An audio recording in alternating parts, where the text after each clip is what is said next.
Namin mo yan. Taba din ng outro yan. Outro. Yan ang gustong-gusto kong matanong kay Caroline. Outro handa sa simbahan ba? Sana maging parte ako ng outro na yon. Walang pagkanta pa ako ang pagkakong na ini na kauri. Ay, nadawa nga itong mga kasmit dyan. Ay, na daw. Ang mapaugmaman dyan sa iba. Si Sayang single?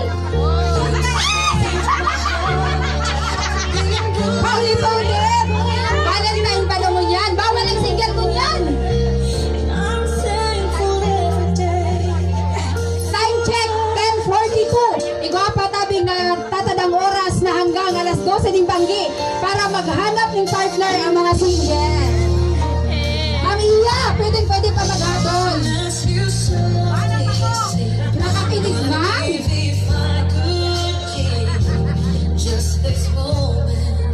Naka-inspire na no sa mga adyan na mga nakahiling, pwede pa po, maski awat na, nagaylibahan, pwede pa po namnamin ang alugayling moments. Nahiling na po sila Kuya Roldan at Ate Angie, although awat, but this is the final and utrohon na yan sa simbahan. Congratulations, Ate Angie!